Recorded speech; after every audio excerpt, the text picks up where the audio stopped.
12 years na tayo. And hopefully, tumagal pa ng tumagal. Kasi every time na maisip ko na any one of us na mawawala na sa mundo, paano na kaya pag ako nauna, sabi ko nga. Or paano kaya ako mabubuhay kung ikaw naman yung nauna. Lagi ko na sinasabi sa sarili ko na I'm so lucky for having you in my life. Sabi ko nga, pag magkakaroon ako ng another life, isa inisip ko na pag meron, totoo nga kaya reincarnation. Kasi if ever na magkakaroon sa inyong apat, ko pa rin pipiliin ko. Diba? Kasi always comparing. Lalo na pag every time, pag-isip pa lang sa umaga, alam niyo ba ginagawa ni Carissa? Pag-isip pa lang sa umaga, siya yung nag-iintindi ng mga gamit ko. Mula brief, mula ulo hanggang ulo, lahat yun, ang damit ko. Siya nag-aasikaso nun. Mula ulo hanggang ulo. Pati pala pa kasi medyas eh. Siya nag-aasikaso nun. Pag-isip ko sa gabi, pag uwi ko, bago matulog, siya pa rin lahat yun. Mula ulo hanggang ulo ulit. Kawawa na ulo ko yan eh. Mahilig ka sa ulo mo naman. So, sabi ko nga sa really ko, I'm so blessed for someone like you in my life.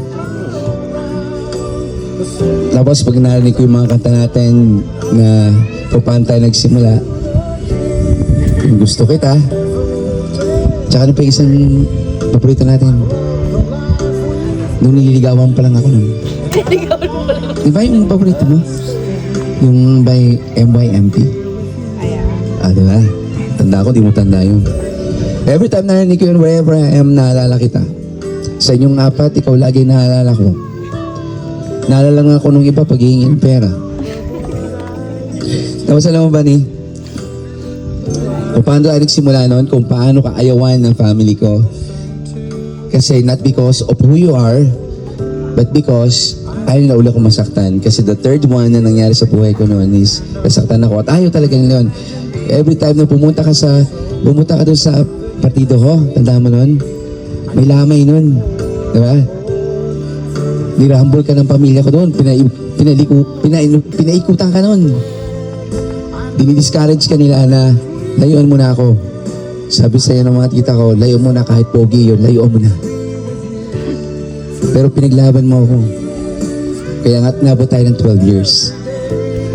Kaya yun pala, every time na maiinis ako sa'yo, kasi napakasilosa mo, sa pagiging silosa niya, every time na maiinis ako sa pagiging silosa niya, naisip ko lang yung mga sacrifices na ginawa niya. Dalawa kami naglalako noon. Bakit ako? Kami dalawa noon. Kami na nagsisimula ng negra noon eh. Every time makikita kami, pero nakatira kami sa isang kubo noon, sa Laguna. Ang saya-saya namin noon. Ang kaldero namin, gantong kaliit lang. Nagsimula kami, wala kami kapera-pera. Masasabi ko lang sa'yo, I really love you. More than you love me. Tama ba yun? Tagalogin ko lang, baka mali eh. O, basta mahal kita. Masigit sa pagmamahal mo sa akin, ha? I love you.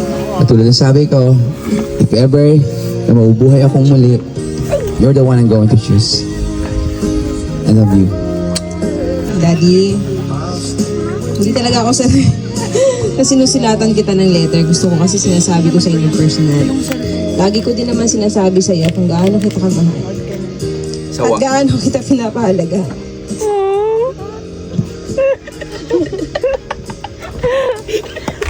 Sabi niya, hindi daw nakakaiyak.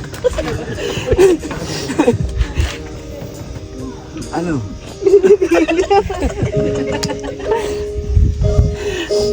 Pinahiyak yun. Tapos manchaw kanina eh. Alam! Ayan pa ako. Concern ako sa kalusugan mo. Palagi mong ingatan yung sarili mo kahit wala ako sa tabi mo. Dahil sa'yo nakasalalay lahat ng tao, bawal kang magkasakit. Gusto ko masubaybayan pa natin paglaki ng mga bata. Kailangan ka nila. Kailangan din kita. Sana mabigyan mo kami ng oras. Yung mga bata, dahil sa sobrang busy mo, nakakalimutan mo na. Habang tumatanda ka, tumatanda din yung mga anak mo. And even if the sun refuses maalala nila kung gaano ka kabuting tatay, at gaano ka kabuting asawa. Mahal na mahal ka namin. Talikuran ka man ng mundo, nandito kami pamilya mo nagmamahal sa'yo. Happy Valentine's, Daddy. I love you. Yes. Ang galing. Makakayak pala mag magbabasa.